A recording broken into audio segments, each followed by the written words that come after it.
이런 식으로 제 이야기를 풀어나가게 될 거라고는 상상도 못했지만 저도 어딘가에 허심탄회하게 이야기를 하고 싶어 사연을 올리게 되었어요. 제 남편에 대한 이야기를 하게 될 텐데 정말 욕이 사방팔방으로 튀어나오게 될지도 모르겠어요. 남편이랑 결혼할 당시에는 이렇게까지 쓰레기 같은 놈일 거라는 것을 상상조차 하지 못했었거든요. 저랑 남편의 첫 만남은 다른 사람이랑 크게 다를 것 없는 평범한 만남이었어요. 저는 갈비집에서 일을 하고 있었는데 남편은 그 갈비집에 자주 회식을 하러 오던 직장인이었지요. 갈비집 규모가 워낙 크기도 하고 저희 친이모가 운영을 하고 계시던 갈비집이어서 제가 일을 하기에는 딱 좋은 곳이었거든요. 본가에서 멀지도 않았고 이모가 사장님이다 보니까 일을 하는 시간도 조정이 가능했고 무엇보다 월급이 아주 짭짤했어요. 제 나이가 그때 20대 후반이었는데 그 나이까지 제가 운이 나쁜 건지 뭔지 취직이 원만하게 되지 않아서 스트레스를 상당히 많이 받고 있었거든요. 취업은 안 되지, 돈은 없지, 자존감이 바닥을 치고 있던 시기에 이모가 저에게 갈비집에서 일을 해보는 게 어떻겠냐고 슬쩍 권유를 해주셨거든요. 월급도 사회초년생에 비하면 훨씬 넉넉하게 주신다고 했는데 우리 이모가 또 자식이 없으신 분이시거든요. 그러니까 제가 슬쩍 욕심을 내도 괜찮지 않을까 싶을 정도로 혹하는 제안이었고 이모 또한 일만 잘하면 나중 일은 어떻게 될지 모른다고 저에게 희망을 품어주셨죠. 부모님께서도 집에서 하루 종일 땅굴을 파고 있지 말고 갈비집에 취직이라도 해봐라 하셔서 일을 시작하게 되었어요. 근데 여태 취직이 되지 않은 게 갈비집에서 일을 하기 위함이었던 건지 뭔지 적성에 맞아도 너무 잘 맞는 거예요. 제가 일머리가 꽤 좋더라고요. 그래서 이대로 이모 옆에 쭉 눌러붙어도 되겠다 싶었죠. 그렇게 열심히 일을 하면서 오시는 손님들에게 웃음으로 안내를 하다 보니까 그 모습이 남편의 눈에 들었던 건지 뭔지 남편은 번듯한 직장이 있음에도 불구하고 고작 갈비집에서 일을 하는 저에게 적극적으로 대시를 했고 저는 그런 남편에게 슬쩍 호감이 생겼어요. 저는 가져본 적이 없는 번듯한 직장에 다니는 남편이 신기하기도 했고 좀 멋있어 보인다는 착각까지 하게 되었거든요. 남편이 회식 때마다 오다 보니까 회사 사람들이랑 대거로 찾아왔는데 동기로 보이는 사람들도 후배로 보이는 사람들도 우리 남편을 참 잘 챙기더라고요. 그런 걸 보니까 사회생활도 잘하는 사람이구나, 자신감이 넘치는 사람이구나 하는 마음이 들어서 호감으로 다가가게 되었죠. 10번 찍어서 안 넘어가는 나무 없다고 하지 않겠어요? 저는 10번을 찍지도 않았는데 홀라당 넘어가게 됐어요. 연애를 하면서 티격태격함은 있었지만 한 번도 큰 소리를 내면서 싸워본 적 없을 정도로 저희는 사이가 원만하고 좋았어요. 서로 영혼의 단짝이다. 정말 천생연분이 틀림없다고 생각을 했고 결혼까지 하게 되었는데 참 이상한 일들이 생겨나기 시작했어요. 아무래도 나이가 많은 건 아니지만 아이를 낳아 키우려면 한 살이라도 어린 게 좋다고 하는 어른들의 말에 임신 계획을 세웠거든요. 남편은 살짝 부정적인 의견을 비췄지만 저는 아이를 낳아서 키우고 싶다는 생각을 예전부터 해왔기 때문에 이세에 대한 계획을 일찌감치 세웠죠. 그런데 이상하게 둘 다 나이가 많은 것도 아닌데 아이가 잘 들어서지를 않더라고요. 저는 남편이나 저나 둘 중 하나가 문제가 있을지도 모른다는 생각을 하게 되었어요. 여보, 우리 병원에 가서 검사라도 한번 받아보는 게 어때? 우리 나이가 자연 임신이 어려운 나이도 아닌데 매번 실패하는 게 이상해서. 당신 꼭 아이를 가지고 싶어? 사실 나 당신에게 말을 하지 못한 것이 있어. 내가 너무 부끄러워서 말을 하지 못했었는데 이런 걸 결혼 전에 말을 해야 한다고들 하더라. 근데 난 당신이 혹시 나를 떠나갈까 봐 미처 말을 하지 못했어. 뭔데 이렇게 무겁게 말을 해? 당신 나한테 뭐 숨기고 있었던 게 있어? 그런 표정으로 말을 하니까 겁부터 나기 시작하잖아. 사실은 나 아이를 가질 수 없는 상태야. 나도 이런 내 상황이 믿기지 않는데 그게 내가 무정자증이라고 하더라. 결혼 전에 당신이랑 아이를 가지고 싶은 생각에 병원에 가서 검사를 했었어. 건강하게 아이를 가지게 되면 그 어떤 것보다 축복이니까. 뭐라고? 당신이 무정자증이라고? 아니, 어떻게 이 중요한 사실을 나에게 한마디도 해주지 않고 여태까지 숨길 수가 있어? 결혼 전에 이야기를 했어야지. 결혼 전에 이야기를 하면 당신이 나를 떠나려고 할까봐 두려워서 말을 하지 못했어. 알아, 내 잘못이라는 거. 하지만 난 당신을 너무나도 사랑해. 당신이 없으면 단 하루도 살 수 없을 만큼 사랑한다고. 그래서 그동안 말을 하지 못했던 거야. 내가 얼마나 바보처럼 보였을까? 아이가 아예 생길 수도 없는데 매번 기대하고 혼자 실망하는 꼴 보면서 즐거웠어? 이런 걸 숨길 수가 있어, 어떡해. 나 정말 배신감에 어떤 말을 해야 할지 모르겠어. 무정자증이라고? 당신이 이렇게 말할까봐 난 정말 두려웠어. 나를 버리고 떠날까봐 걱정이 됐다고. 내가 잘못했어. 그리고 당신 혼자 실망하는 모습 보면서 즐겁지도 않았어. 나도 매일 내 몸이 어쩌다가 이렇게 됐을까 하면서 자책을 했다고. 당신이 아이를 그렇게 원할 거라고는 생각도 못했고. 무정자증인 걸 알았을 때 죽이 되든 밥이 되든 나한테 말을 해줬었어야 했어. 나 지금 당신 얼굴 보면서 이야기하고 싶진 않아. 당신에게 어떤 말을 해야 할지도 모르겠고 지금 너무 혼란스럽고 정말. 여보, 요즘은 딩크족이라는 말도 있잖아. 일부러 아이를 낳지 않고 사는 사람들도 많이 있다고. 이렇게 흉흉한 세상에 우리 자식이 어떻게 버티고 살겠어? 물가는 올라가지 버는 돈은 고정적이지. 취업난에 부동산 값은 또 어떻고.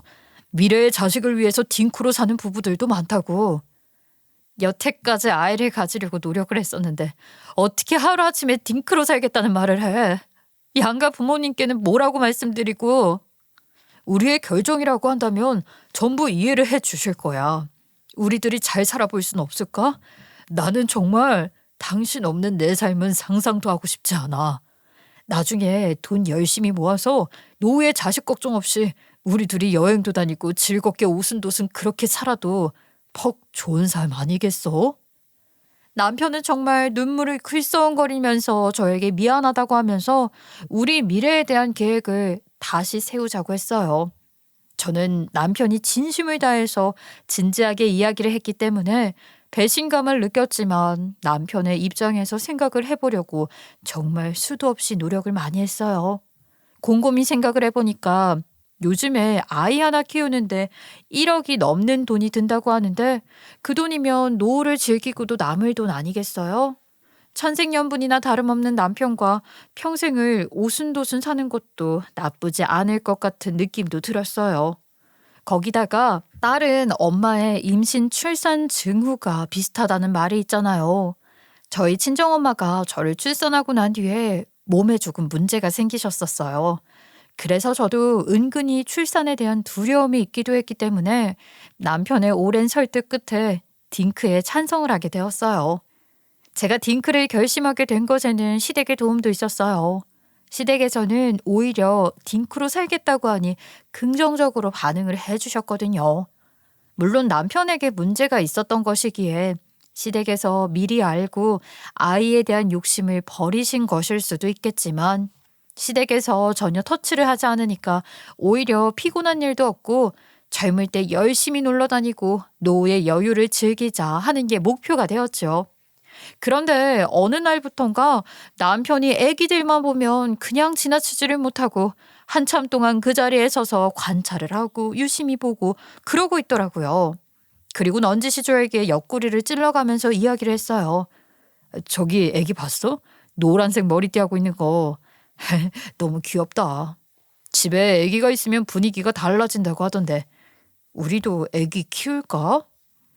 당신에게 상처를 주고 싶은 건 아니지만 당신이 아이를 가질 수 없는 상태인데 어떻게 애를 낳아 키울 수가 있겠어. 아니, 나에게 문제가 있어서 우리 사이에는 아이가 생길 수 없지만 입양이라는 제도가 있잖아. 요즘은 버려지는 아이들도 많다고 하던데. 내 아이 키우다가도 버리고 도망가는 시대에 남의 아이 키우는 게 결코 쉬운 일이 아니야. 생각 잘해야 해. 물론 그렇게야 하지. 그래도 아이를 키우는 재미도 또 다르다고 하던데. 버려지는 애들 불쌍하잖아. 우리가 데려다 키우는 것도 나쁘지 않고. 따지고 보면 사람이 인류애를 가지고 불쌍한 애들 돕고 그런 건데 또 다른 기분이지 않을까? 응? 글쎄, 입양은 전혀 생각도 없어. 그러니까 나중에 다시 이야기해. 저는 입양 타령을 하는 남편이 참으로 못나 보였기 때문에 나중에 다시 이야기를 하자며 말을 돌렸어요. 남편은 그 이후로도 제 눈치를 살짝씩 보면서 대놓고는 아니었지만 은근히 입양에 대한 이야기를 꺼내려고 했었죠. 제가 결혼을 하고 신혼집을 다른 동네로 구하면서 이모네 고깃집에서 거리가 꽤 많이 멀어지게 되었어요. 처음에는 시간이 조금 걸려도 일을 하러 출퇴근을 했었는데 남편이 제가 일 특성상 일찍 나가고 늦게 들어오고 하는 걸 극혐하더라고요. 여보, 왜 이렇게 내가 출퇴근하는 거에 신경이 곤두서 있어? 내가 결혼 전부터 계속 했던 일이라는 거 잘 알잖아. 나는 당신이 일을 그만뒀으면 좋겠어. 아이도 없는데 내가 버는 돈으로 우리 둘이 못 살 것도 아니고. 난 당신이 나가서 일하는 게 싫다고. 게다가 출퇴근 시간도 오래 걸리고 밤 늦게 끝나서 위험하기도 하고. 난 그냥 당신이 집에 있었으면 해. 정 일하고 싶으면 재택근무 그런 거 많잖아. 집에서 부업 같은 걸 해도 되는 거고. 왕복 2시간 거리 그거 너무 힘들지 않아? 당신도 좀 쉬자. 응? 남편은 제가 밖에 나가서 일을 하는 게 너무너무 싫다면서 제가 일을 그만두고 집에서 차라리 부업 같은 걸 했으면 좋겠다고 계속해서 말을 해왔어요. 결국 저는 남편이 내내 조르는 탓에 출퇴근이 피곤하기도 하고 해서 이모에게 말씀을 잘 드리고는 일을 그만두게 되었어요. 저는 돈 욕심이 조금 있는 편이라서 누구보다 나가서 일을 하는 걸 좋아하긴 했는데 집 근처에는 마땅히 출퇴근을 할 만한 곳도 없더라고요. 경제가 어렵다 보니까 직원을 구하는 곳도 별로 없어서 결국 용돈이라도 벌고자 집에서 부업 수준의 일을 해야만 했어요. 남편은 본인이 벌어오는 돈으로 둘이 먹고 살기 충분하다고 했지만 막상 제가 일을 그만두고 남편 월급으로만 생활을 하니 생각보다 월급이 적더라고요. 물론 제가 사회생활이라는 걸 제대로 해본 적이 없어서 직장인들의 월급 기준이 어떻게 되는지 몰라서 그럴지도 모르겠어요. 하지만 남편이 과장이고 나이가 35살이었는데 월급이 200만 원 중반대로 찍히더라고요. 남편이 다니던 회사가 이름도 없는 중소기업도 아니었고 지나가다가 땡땡 기업 아세요? 하고 물어보면 대표적인 상품이 딱 나올 만큼 유명한 곳이었어요. 하루는 친구들을 만나서 결혼 생활 이야기를 나누게 되었는데 제 이야기를 듣고 친구들이 의아해 하더라고요. 내가 회사를 안 다녀봐서 그런 건지 모르겠는데 직장인들 진짜 불쌍해 죽겠어. 우리 남편이 7년 차 정직원인데도 그렇게 월급이 적은데 말이야. 도대체 다들 애 둘씩 낳고 어떻게 사는 거야? 그 월급으로 교육비나 생활비 감당이 돼? 교육비만 해도 애 하나당 100만 원은 그냥 나간다던데 그 돈으로 집 대출도 갚고 애도 낳아 키우고 정말 대단한 거지. 그래도 네 남편은 알아주는 회사 다니지 않아? 대기업은 아니더라도 중견기업이면 월급이 꽤 많을 텐데? 과장까지 달았다며. 맞아, 맞아. 과장 달았으면 적어도 세금 빼고 400은 나올 거 아니야. 그 정도면 뭐 연금 보험 같은 거 들고 노후자금 모아서 나중에 국민연금 나오는 거 쓰고 하면 되지. 그래, 요즘은 400 이상 벌기도 쉽진 않긴 하지만 그래도 오랜 시간 한 회사에 있었으면 그 정도는 나오더라. 너희는 애도 없잖아. 여유 있지 뭐. 나는 언제 과장 달아서 그만큼 벌어보나. 이직을 몇 번 했더니 승진이 쉽진 않더라. 연봉을 올려도 아직 한참 멀었다 싶어. 400 이상은 무슨 고작 200만 원 중반대로 벌어오는데? 너네가 잘못 알고 있는 거 아니야? 우리 남편의 회사 월급이 짠 건가? 그 말에 친구들이 입을 꾹 다물더니 오히려 저를 이상한 표정으로 바라보는 게 아니겠어요? 갑자기 이상해진 분위기에 무슨 말을 해야 할지 모르겠어서 멀뚱멀뚱하게 있으니까 친구 하나가 저를 붙잡고 이야기하더라고요. 진짜 월급을 그거밖에 안 가져다 줘? 어디 난 주머니라도 차고 있는 거 아니야? 직장인 7년 차에 과장인 사람이 200만 원 중반대라는 건 말도 안 된다. 어디 말도 안 되는 회사면 몰라도 네 남편 회사라면 더더욱 말이 안 돼. 너한테 혹시 월급을 속이고 있는 거 아니야? 맞아. 나도 영 이상하네. 월급을 속이고 있는 게 아니라면 회사를 속이고 있다거나 거기 하청업체 이런 거 아니야? 잘 알아봐봐. 너 이거 은근히 중요한 문제다. 이런 거 속이는 사람도 꽤 많고. 아무튼 걱정돼서 하는 말이야. 알지? 저도 친구들의 말을 듣고 나니까 이상하다는 의심이 슬슬 생기더라고요. 아무리 그래도 중견기업인데 7년차 과장 월급이 신입 월급 수준이라고 하니까 남편 월급에 의구심을 품게 되었지요. 요즘 최저시급이라는 게 많이 올라서 아르바이트를 하는 애들도 200만 원은 거뜬히 벌어가는데 남편 월급이 이상하긴 하잖아요. 저는 결국 남편을 마음속으로만 의심하면 불신만 커지는 것 같아서 남편에게 대놓고 물어보았어요. 여보, 아무래도 월급이 영 이상해서 내가 자꾸 의심이 들어. 혹시 당신 나 몰래 어디 빚이라도 있어? 아니면 적금을 따로 모으고 있다거나. 그런 게 어디 있겠어. 월급 받는 대로 당신한테 전부 송금하는데? 내 월급이 왜? 다들 이 정도 벌어먹고 사는 거지. 친구들에게 물어보니까 당신 정도면 월에 400만 원 이상은 벌어올 거라고 하던데? 당신 직장도 꽤 오래 다녔잖아. 그동안 연봉 인상도 있었을 거고. 요즘은 신입사원 월급이 200만 원 초중반대라고 하던데? 그거야 뭐 회사마다 다른 거지. 우리 회사가 경기도 별로 안 좋고 요즘 적자가 계속 이어지고 있어서 월급이 많이 삭감됐어. 나도 오랜 시간 애사심을 가진 회사라서 그런가 보다 하고 주는 대로 받고 다니는 거지. 저는 딱히 남편의 말에 반박할 만한 증거를 가지고 있지 않았기 때문에 남편이 하는 말이 전부 진실이겠거니 하고 넘어갔어요. 그런데 글쎄 며칠 뒤에 인터넷 뉴스에서 남편네 회사가 엄청난 흑자를 냈다고 하면서 역대 최고의 성과라고 기사가 막 뜨더라고요. 저한테는 적자난이라고 회사 경기가 어렵다고 하더니만 그것조차도 전부 거짓말이었죠. 남편에게 따져 물어야 하나 말아야 하나 월급을 어디에 쓰고 있는 걸까 마음속으로 생각을 정리하고 있는데 남편이 그날 이후부터 자꾸 저에게 입양을 하자고 조르더라고요.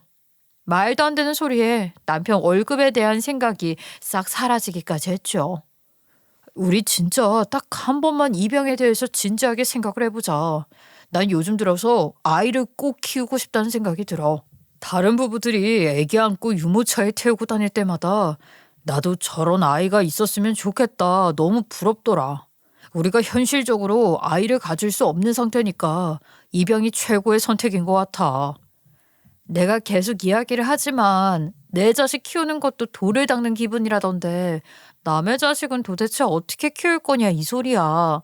게다가 점점 커가면서 우리랑 전혀 닮지 않은 모습으로 자랄 텐데 남처럼 느껴지지 않을까? 글쎄, 난 입양은 잘 모르겠어. 나랑 닮은 남자애를 데려다가 키우면 되지 않겠어. 커가면서 우리 얼굴을 닮을지 어떻게 알아?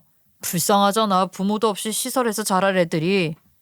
세상 천재 불쌍하다고 입양을 하는 게 어딨어. 그리고 남인데 닮아봤자 얼마나 닮겠어? 너무 일차원적인 생각이야. 아유, 난 반대야. 세상에 닮은 꼴이라는 게 왜 좋은지 알겠어. 수많은 애들 중에서 나랑 닮은 애 제대로 하나 골라서 키우면 되지. 입양할 아이 고르는 게 무슨 인형 뽑기 하는 건 줄 알아? 골라서 키우게? 당신 그런 마음으로 재미삼아서 입양하겠다고 하면 안 돼. 내가 한 아이의 인생을 책임지게 되는 건데 그렇게 가벼운 마음이라면 난 반대야. 남편은 말도 안 되는 소리를 하면서 계속해서 저를 졸라댔고 그럴 때마다 저는 진저리를 치면서 입양만큼은 절대 안 된다는 입장을 고수했어요. 남편이 저를 설득하려 하면 할수록 이상하게 저는 입양을 하지 말아야겠다는 생각이 들더라고요. 결국에는 시댁에 도움을 요청하려고 남편이 자꾸 입양을 하자고 한다. 나는 이건 아닌 것 같다는 생각이 든다고 말씀을 드렸지요. 그런데 저희 시댁에서는 오히려 남편의 편을 들면서 저에게 입양을 해보는 것도 나쁘지 않다고 말을 하시는 거예요. 시부모님까지 남편에게 물이 든 건지 뭔지 입양하면 좋은 점에 대해 줄줄이 설명을 하시는데 하나도 귀에 들어오지 않더라고요. 우리 아들 말도 틀린 거 하나 없다. 닮은 애 하나 입양하면 되지. 애 키우는 재미에 빠지면 답도 없다고 하더라. 너무 갓난애기는 오히려 힘드니까 뭐 대충 두세 살 정도 되는 애를 입양하는 건 어떻겠니? 다 예쁠 나이 아니니. 저랑 남편이랑 결혼한 지 2년 차가 됐던 시점이었는데 두세 살 된 아이를 입양하라는 건 더더욱 아닌 것 같았어요. 저는 남편이랑 아직 신혼생활을 더 즐기고 싶었고 남편이 벌어오는 돈으로는 애까지 키울 여력이 되지 않는다 싶었지요. 남편과 휴가에 여행도 다니고 주말에 놀러도 다니고 싶었기에 애 키우는 건 더 생각해보는 게 좋겠다는 입장을 굽히지 않았어요. 그랬더니 시댁에서도 남편도 저에게 이런 말 하더라고요. 애가 더 크면 입양아인 걸 알게 될 테니까 오히려 키우는 게 더 어렵지 않을까? 지금 딱 입양해서 키우면 우리를 부모로 알고 좋을 것 같은데. 아이, 그게 무슨 뚱딴지 같은 소리야.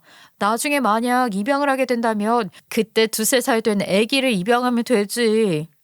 아유, 너는 무슨 말꼬리를 그렇게 잡아대니. 그냥 하자고 하면 하는 거지. 입양이라는 게 다 시기가 있는 법이다. 지금 해야지 나중에 또 마음 바뀌면 후회해. 저는 시댁에서도 불도저처럼 밀고 들어오니까 알게 모르게 반발심이라는 게 생겨서 입양이라는 것 자체가 자꾸 꺼려지기 시작했어요. 물론 좋은 마음으로 부모 없는 아이를 입양해서 키운다면 누군가를 위한 봉사도 되고 좋은 일을 하는 거겠지만 제가 아직 마음의 준비가 되지 않았는데 무턱대고 입양을 했다가는 모두가 상처를 받게 되는 일이 될 수도 있잖아요. 입양에 대해 꺼내지도 말라고 남편에게 말을 했지만 그러면 그럴수록 남편은 떼를 써가며 입양을 하자고 저를 졸라댔어요. 귀에 피딱지가 안 될 것 같은 느낌을 받던 어느 날 모르는 번호로 전화가 걸려와서 받았는데 웬 여자가 우리 남편에 대해 할 말이 있다고 만나자고 하더라고요. 기니 할 말이 있다며 만나자고 자기 수상한 사람은 아니라고 하는데 그때부터 심장이 튀어나올 것처럼 가슴이 뛰더라고요. 친구들이 말했던 딴 주머니인가 싶어서 저도 나름 마음의 준비를 하고 그 여자를 만나러 나갔습니다.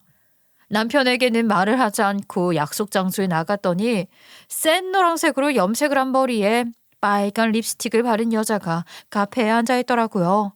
그 여자의 이름이 최수연이라고 했기 때문에 제가 다가가서 최수연 씨? 하고 부르니까 저를 쳐다보더라고요. 김진수 씨 부인 되시는 분이시죠? 말씀은 몇 번 들었는데. 네, 제가 김진수 씨 안사람 되는 사람입니다. 저를 왜 보자고 하셨죠? 저희 남편에 대해서 기니 할 말이 있으시다고요? 저는 경계심을 가지고 말을 했는데 그 여자가 한숨을 푹 쉬더니 다짜고짜 저에게 따지듯이 이야기를 하더라고요. 아, 도대체 애는 언제 데리고 갈 거예요? 저도 이제 새 살림 차려야 하는데 애 때문에 걸리적거려요. 매번 다음에 하면서 말만 바뀌고 저라고 언제까지 기다릴 수만은 없는 거잖아요. 아, 도대체 두 사람이 왜 합의가 안 되는 거예요? 무슨 아이를 말씀하시는 건지 모르겠네요. 애를 저희가 왜 데려가요? 차근차근 하나씩 말을 해줘야 할지. 다짜고짜 그렇게 말하면 어떻게 알아요? 아, 뭐야. 아무것도 몰라요? 그 인간이 아직도 말을 안 했어요?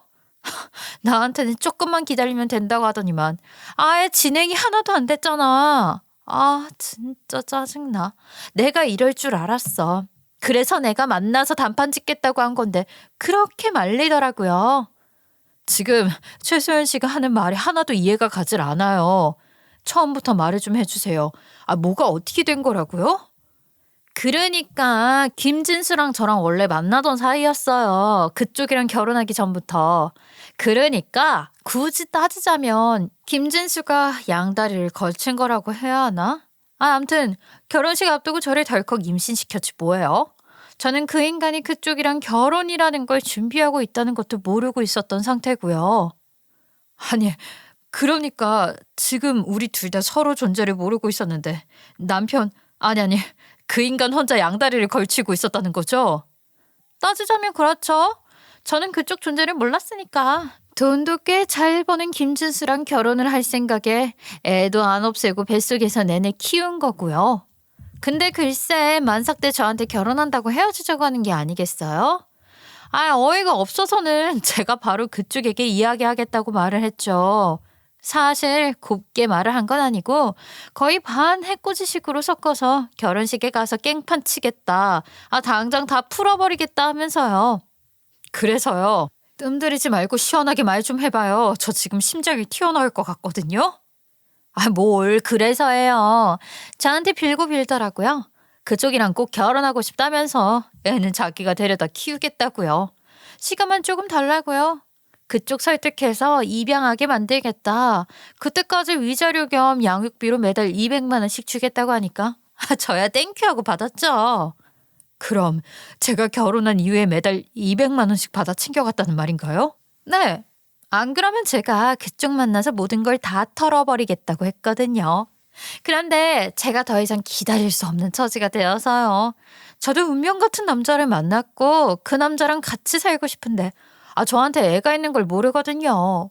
그러니까 처음에 약속했던 대로 빨리 입양해 가세요. 우리 남편 무정자증이에요. 아이를 가질 수 없는 몸을 하고 있는데 그쪽 애가 우리 남편 애라는 증거가 뚜렷하지가 않네요. 지금 다른 데서 애 만들어 놓고 우리 남편한테 떠넘기는 건 아니고요. 당신은 믿을 수가 있어야지. 그거? 무정자증 아니에요. 제가 정관수술 받게 한 다음에 그렇게 말하라고 시켰거든요. 제 아이 입양했는데 그쪽 부부 사이에 애가 생기면 안 되잖아요. 우리 애가 차별이라도 받으면 어떡해. 제가 기다려주는 조건으로 니네 부부 사이에 애 가질 수 없게 해라 하고 말했더니 그렇게 하겠다던데? 정관수술 바로 받고 와서는 씨 없는 수박인 거 인증하더라고요. 무정자증인 거 맞지? 저는 그 말에 정말 말을 할 수 없는 충격을 받게 되었어요. 그 어떤 사람이 와도 이런 이야기를 맨정신에 듣게 되면 커다란 충격을 받게 될 게 틀림없을 거예요. 전 정말 손이 덜덜 떨려서 커피잔을 줄 수 없을 정도로 큰 충격에 휩싸였죠. 그러니까 지금 제 남편이 저랑 연애를 하던 시절부터 최소연 씨랑 바람이 피웠고 그 사이에서 아이가 태어났는데 그 아이를 우리 호적에 입적시켜라 이건가요? 어차피 핏줄은 핏줄이잖아요. 반은 김진수 피가 섞인 건데 그냥 내다 생각하고 키우면 되지 뭐. 그게 지금 상식적으로 말이나 되는 소리예요? 절대 안 되죠. 제 눈에 흙이 들어가도 그럴 일은 없을 겁니다. 누구 애를 내 호적에 입적시켜? 뻔뻔하게 찾아와서 이런 이야기하는 당신도 제정신 아니지만 정말 이 빌어먹을 쥐구석 같은 이라고 죽어도 안 돼? 그럼 애는 누가 키워요? 저도 그쪽 남편 놈한테 속아서 애 낳은 거나 다름없는데 양딸인 줄은 꿈에도 몰랐다고요. 그러니까 그쪽한테도 책임이 있죠. 일주일 이상 못 기다려요. 그러니까 하루빨리 우리 애 입양해서 키워요. 자기 할 말 끝났다고 바로 일어나서 카페를 나가버리는데 전 다리에 힘이 풀려서 그 자리에 주저앉아 한참을 멍 때리고 있었어요. 너무 황당하고 어이가 없으니까 눈물조차 나질 않더라고요. 저는 정신을 조금 차린 뒤에 바로 시댁으로 찾아갔어요. 시부모님도 이 이야기를 알고 있을까 싶어서 심장이 발끝에서 뛰는 듯한 기분이었지만 바로 달려갔지요. 네가 이 시간에는 웬일이야? 너 얼굴은 왜 그렇게 굳어있니? 무슨 일이라도 있었어? 저 지금 누구 만나고 온 줄 아세요? 제 남편의 애를 낳았다는 여자를 만나고 오는 길이에요. 그랬더니 시어머니 반응이 아주 기가 막히더라고요. 딴청을 부리면서 무슨 소리를 하는 거냐고 얼렁뚱땅 넘어가려고 하는데 딱 봐도 시어머니는 알고 있는 듯한 느낌이었어요. 그래서 남편과 시어머니가 짝짝꿍이 맞아서 저에게 애를 입양하라고 했구나 싶더라고요. 저는 퇴근을 하고 있다는 남편에게 시댁으로 오라고 말을 하고는 시댁에 다 불러 모아놓고 이야기를 꺼냈어요. 당신 지금 혼외자가 있다는 게 사실이야? 내가 그 최수연이라는 여자를 만나서 이야기 다 듣고 왔어. 어떻게 나를 그렇게 속일 수가 있어? 그랬더니 남편이 갑자기 벌떡 일어나서는 소리를 지르고 머리를 쥐어뜯고 하더니만 혼자 씩씩거리는 거예요. 그 망할 기집애가 내가 알아서 다 설득한다고 했는데 왜 다 된 밥에 코를 빠뜨려. 그거 진짜 저 세상 가고 싶어서 환장했나. 그러면서 분노에 가득한 말을 내뱉는데 그게 지금 제 앞에서 할 말인지 어이가 없더라고요. 남편의 그런 태도를 보니까 전 더 이상 이 사람을 믿고 평생을 함께할 수가 없다는 걸 뼈저리게 느끼게 되었죠. 제가 한참 말없이 남편이 하는 행동을 지켜보고 있었는데 갑자기 남편이 그 최수연이라는 여자에게 전화를 걸더라고요. 얘 미친년아, 네가 입 다무는 조건으로 나한테서 받아간 돈이 얼만데 새 남자 생겼다고 홀라당 내 마누라한테 연락을 해서 모든 걸 말해? 지금 누가 누굴 찾아와서 그딴 개소리를 짓거려, 어? 내가 알아서 다 한다고 했잖아. 조금만 기다리면 된다고. 냅뒀으면 내가 데려와서 떡하니 번듯하게 키웠을 텐데 네가 다 망친 거야. 알아? 네 입이 방정이라고. 결국 전화로 서로 한참을 싸우다가 최수연이라는 여자가 시댁으로 오겠다고 했고 애까지 데리고 와서는 떡하니 시부모와 남편에게 보여주더라고요. 그런데 정말 피는 못 속이는 건지 남편이랑 판박이인데 저는 뒤로 까무러치는 줄 알았죠. 애까지 보고 나니까 시부모는 더욱이 데려다 키우고 싶었던 건지 제 눈치를 살살 보면서 서로 좋게 좋게 가자고 입양을 하라는 식으로 말을 하대요. 전 이건 아니다 싶어서 대놓고 말을 했죠. 아무리 생각해도 이건 아니죠. 이건 사기 결혼이나 다름없는 거 아니겠어요? 지금 저만 빼고 모두 알고 있었다는 거잖아요. 절 속여서 입양이라도 했으면 어쩔 뻔했어요? 남편의 혼외자를 키우다니. 이게 요즘 시대에서 말이나 되는 소리예요? 사기는 제가 맞은 거죠, 제가. 저랑 결혼할 줄 알고 낳은 거라고요. 그쪽이랑 홀라당 결혼할 줄 내가 알았겠어? 그쪽이 김진수 차지했으니까 당연히 애도 데려가야지. 잘 됐네. 나 오늘 애 여기다가 두고 갈 테니까 나한테 연락하지 마. 얘, 너도 이제 저 아줌마한테 엄마라고 해? 말도 잘 못하는 2살밖에 안 된 애한테 저보고 엄마 소리 하라는데 이게 말이나 되는 소린가요? 저는 도무지 어지러워서 안 되겠다 싶더라고요. 이건 말도 안 되는 짓이지. 이혼해. 이혼 말고는 답이 없어. 이런 중요한 걸 속인 당신이랑은 결혼 생활 유지 못해. 그러니까 이혼해. 그랬더니 시부모고 남편이고 전부 개거품을 물고서는 이런 걸로 무슨 이혼이냐고 하더라고요. 우리 그동안 좋았잖아. 애 키우면서 알콩달콩 살면 되잖아. 그냥 우리 2사람 사이에서 애 하나 생긴 건데 그거 하나 이해 못 해줘? 고작 그런 걸로 넘어갈 일이라고 생각해? 그동안 월급을 그만큼 가져다 준 것도 꼬박꼬박 저 여자한테 200만 원씩 송금하느라 그랬던 거지. 애 있는 거 바람 피운 거 전부 다 나 속인 거 아니야. 난 이런 막장 드라마 같은 얘기 속의 주인공 되고 싶은 마음 없어. 이혼 안 해주면 소송이라도 걸게. 위자료는 많이 받겠네. 증거가 이렇게 차고 넘치니까. 그러니까 그 자리에 있던 모든 사람이 아무 말도 못하더라고요. 그 길로 저는 행동력 있게 미련 하나 가지지 않고 신혼집에 있던 모든 짐을 싸들고는 친정에 와서 전부 털어놓았어요. 친정아빠는 분을 삼키지 못하고 열이 잔뜩 받아서 신혼집에 찾아가서는 남편의 뺨을 때리고 난리를 치셨죠. 배워먹지 못한 놈 같으니라고. 자기 씨를 뵌 여자가 있으면 그 여자를 책임져야지 감히 남의 딸 인생을 시궁창에 처박아버려? 천하의 못된 놈? 넌 아주 신문 일면에 얼굴을 대문짝만하게 걸어도 모자랄 놈이야 이놈아. 피로 먹을 놈아. 2번 다시는 우리 가족 앞에 나타날 생각도 하지 마. 사기 결혼으로 소송을 걸겠다고 난리를 치니까 시댁에서는 남편 이름에 빨간 줄이라도 생길까봐 협의 이혼으로 하자고 애걸복걸 하더라고요. 위자료를 듬뿍 주겠다는 말에 돈이라도 받아 챙기자 싶어서 협의 이혼으로 이혼을 마무리 지었어요. 전 다시 친정으로 돌아오게 되었는데 한동안은 정말 집 밖으로 아예 나가지도 못했어요. 친구들 만나서 이혼 이야기를 하면 사정을 물어볼 텐데 이 드라마 같은 이야기를 어떻게 입 밖으로 꺼낼 수 있겠어요? 얼마나 사랑에 눈이 멀었으면 그런 놈 하나 제대로 파악하지 못하고 결혼까지 했을까 싶어 제 스스로에게 자괴감도 들었고요. 그때 저에게 손을 내밀어 준 게 저희 이모였어요. 쪽팔린 건 쪽팔린 거고 하루라도 바쁘게 살아야 잡생각이 안 나는 법이다. 갈비집에 일 좀 부족한 거 알지? 당장 출근해서 일이나 해. 제가 대꾸조차 하지 않았었는데 매일같이 저를 찾아와서는 이불을 걷어내고 젖게어서 출근 준비하라고 닥달하셨죠. 이모는 포기를 모르는 사람처럼 저를 밖으로 끌고 나가려고 애를 쓰셨고 6개월이라는 시간 동안 이모 손에 이끌려서 갈비집에 출근을 하게 되었어요. 일을 하는 둥 마는 둥 하면서도 바깥 공기를 좀 쐬고 사람 북적이는 곳에 있으니까 저도 슬슬 살아볼까 싶은 힘이 생기더라고요. 다시 열심히 일을 해보자는 마음을 먹고 이모의 가게에서 일을 하기 시작했어요. 그렇게 1년이라는 시간이 더 지난 어느 날 고깃집에서 일을 하고 있는데 주문이 들어와서 갔더니만 원수는 외나무 다리에서 만난다고 이전 시어머니가 떡하니 앉아있더라고요. 저도 그렇고 이전 시어머니도 그렇고 둘 다 당황을 한 와중에 테이블을 살펴보니 이전 시부모랑 전 남편의 그 혼외자랑 셋이 밥을 먹으러 온 것 같더라고요. 제가 말없이 펜을 들고 주문 받을게요 하니까 저를 위아래로 쓱 훑어보더니 그러더라고요.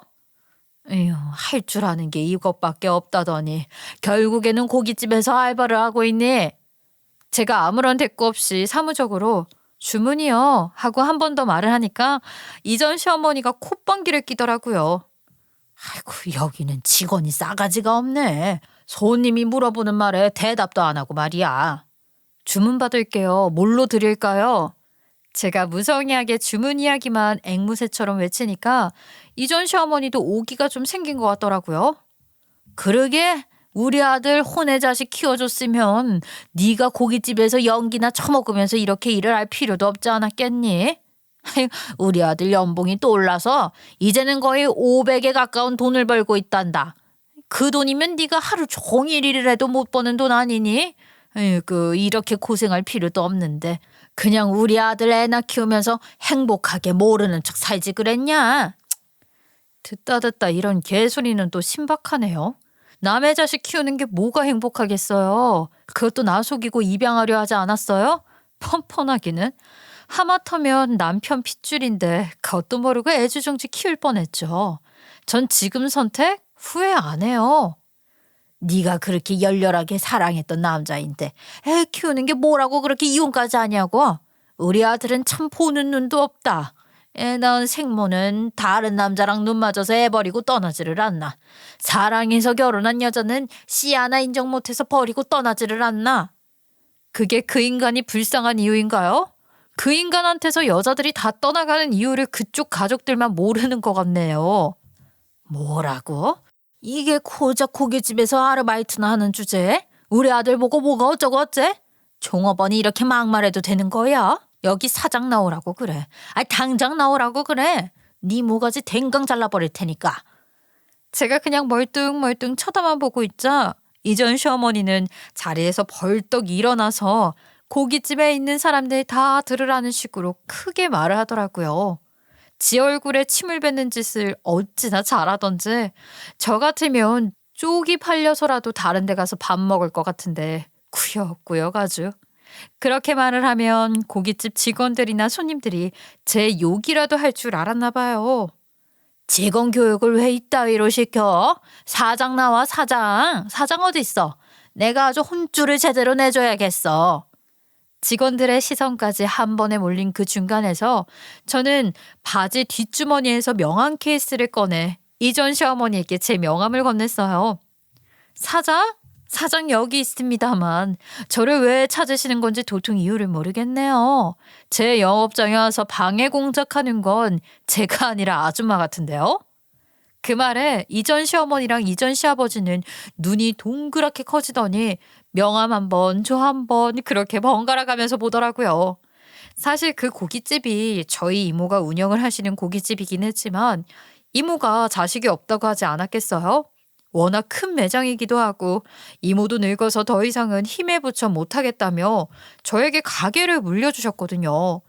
대신 수익의 일정 비율만큼 매달 이모에게 드리기로 하고서는 제 명의로 제 이름을 걸고 운영을 하게 되었죠. 장사가 억수로 잘 되고 있어서 제 통장에 월 500만 원? 그깟 돈의 몇 배가 찍히고 있었죠. 이전 시어머니가 명함을 한참 들여다보더니만 저에게 침을 튀기면서 물어보더라고요. 이 고깃집이 어떻게 네 거가 됐냐? 너 무슨 돈이 있어서? 너도 혹시 다른 남자랑 바람 피우고 있었냐? 이 고깃집 차려줄 만한 남자 만나고 있었지?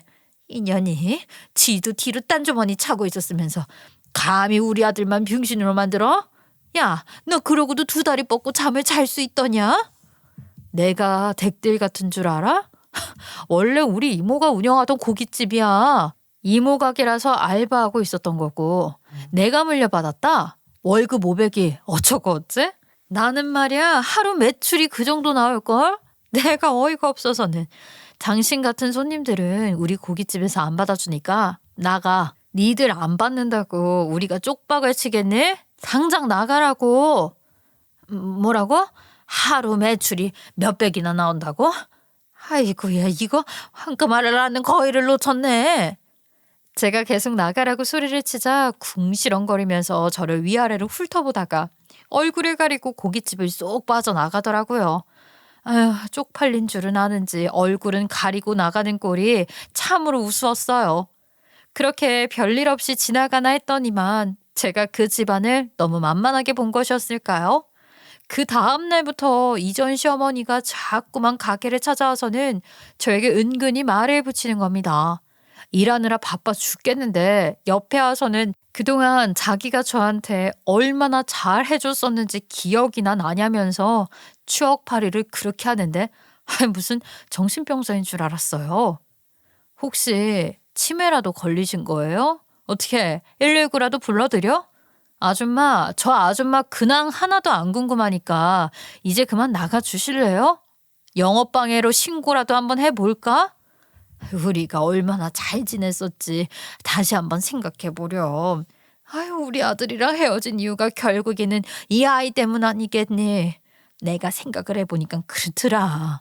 어차피 지금도 아들이 키울 여력이 안 돼서 우리 부부가 돌보고 있지 않겠어. 앞으로도 쭉 이 아이를 우리가 키우면 그만인 것이었던 거지. 그러니까 애 걱정은 하지 말고 우리 아들이랑 다시 한번 잘해보는 게 어떻겠니? 이건 또 무슨 신박한 개소리지? 아줌마, 진짜 정신이 어떻게 된 거 아니야? 안 되겠네. 이거 당장 경찰 불러야겠네. 내 정신은 멀쩡하다 얘. 애 때문에 우리 아들이랑 헤어진 거 아니니. 애는 내가 입양해서 키울 테니까 너는 그냥 우리 아들이랑 행복하게만 살아. 너랑 이혼하고 나서 하루 종일 술독에 빠져 있는데 내가 얼마나 안쓰러운지 몰라. 애까지 키우라고 한 건 내 욕심이 맞다. 그러니까 우리 아들 한 번만 살려주라. 그렇게 말을 하는데 제가 진짜 기가 막혀서 말이 안 나오더라고요. 지금 누가 누구 보고 다시 그쪽 내 집안 사람이 되려고 말을 하는 건지, 내가 그 집 며느리를 왜 다시 해? 그럴 거면 이혼을 왜 했겠어. 안 한다고, 나가라고. 우리 아들이 아직도 밤마다 네 생각에 눈물 뚝뚝 흘린단다. 우리가 절대로 집안 살림에 상관 안 하고 관심도 뚝 끊고 살게. 애 이야기 꺼내지도 않고 얼굴도 못 보게 하마. 그러니 우리 아들 한 번만 살려주라. 지금 피골이 상접해서 얼마나 안타까운지 몰라. 언제는 고깃집에서 알바한다고 무시하지 않았어요? 아들 돈 잘 번다고 좋다는 여자 많다면서요. 아이, 그거는 그냥 자존심 부리려고 한 말이지. 그게 진심이었겠니? 너는 나를 그만큼이나 봐놓고도 몰라?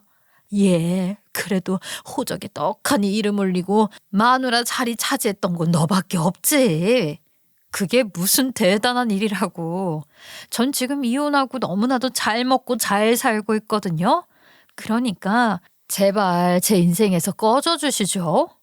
우리 아들은 이렇게 힘들게 사는데 너만 잘 먹고 잘 살면 장땡이니? 제가 못 살 건 또 뭔데요. 여기 와서 고기 시켜 먹을 것도 아니면서 저 붙잡고 시간 버리게 하는 거 전부 이거 영업 방해라고요. 애들아, 여기 손님 주문 안 하신단다. 불러치 말고 바로 자리 빼드려라. 이전 시어머니가 서둘러서 고기를 주문하겠다고 하는데 당신한테는 안 파니까 당장 나가라고 했죠. 한동안 이전 시어머니가 발길을 끊었나 했더니만 몇 주 뒤에 전 남편이라는 놈이 찾아와서는 아련한 얼굴을 하고 저에게 말을 하더라고요. 온 가족이 얼마나 진상인지 도대체 저를 왜 이렇게나 괴롭히는지 모르겠어요. 고깃집 사장 됐다며? 너는 고기 굽는 게 참 예뻤는데 그 모습에 반했지 내가. 땀을 뻘뻘 흘리면서 타지 않게 뒤집어야 한다고 말하는데 네가 참 귀여웠어. 아, 진짜 지랄도 가지가지 한다. 누가 보면 절절한 러브 스토리라도 있는 줄 알겠네. 2년이 가까운 시간 동안 연락 한 통 없던 놈이 내가 사장됐다니까 찾아오는 게 제법 웃겨? 니네 엄마 말로는 피골이 상접해서 안타깝다던데 이거 개뿔이네. 살쪄서 아주 얼굴에 광이 난다 광이 나야. 어제 라면 먹고 자서 부은 거야. 난 너밖에 없어. 너 하나만 바라보고 살았다고. 제발 나랑 다시 재혼해주면 안 될까? 애는 우리 엄마가 키워준대. 서로 잘된 일이잖아. 우리는 우리대로 잘 살고 여유 있게 노후 즐기면서 살자. 어? 야, 내가 너랑 재혼을 왜 하니? 그럴 거면 이혼 안 했지. 그리고 나 남자 있어. 너보다 훨씬 대단한 남자야. 혹시라도 궁금하면 나 결혼할 때 찾아와. 내가 축의금은 너른 마음으로 안 받을게. 와서 밥이라도 한 끼 하고 가던가. 애 키우느라 바쁠 텐데 네가 축의금 낼 돈이 어디 있겠어? 그치? 네가 어떻게 나를 버리고 딴 남자를 만날 수가 있어? 난 네 생각하느라 다른 여자를 만나지도 못했는데.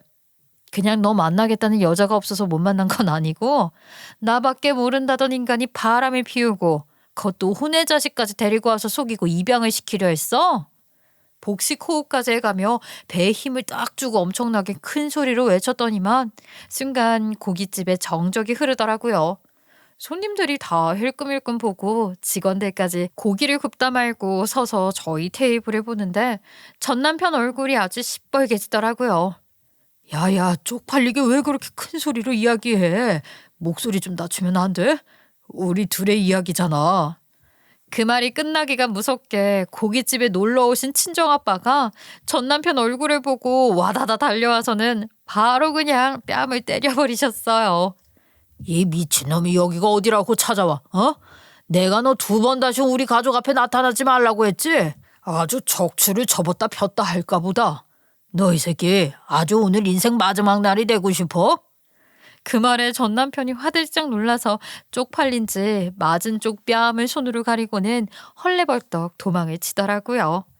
그 뒤로 친정아빠가 그놈 다시 나타나면 아주 없애버리겠다고 매일같이 고깃집 카운터에서 지키고 서서는 계산을 받고 계셔요.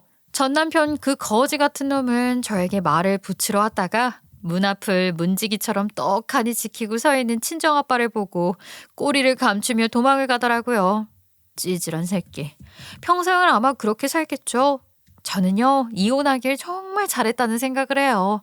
그 모든 것에 속아 평생을 호구로 사는 것보다야 상처를 견디고 일어나 견고한 모습으로 제 인생을 가꾸는 게 잘한 일이라 생각합니다. 제 스스로의 치부를 치부라 생각하지 않고 앞으로 더 발전하는 인간이 되려고 노력하며 오늘도 열심히 고기를 구워보겠어요. 여러분은 저와 같은 일 없으시길 바라며 늘 행복만 가득하세요.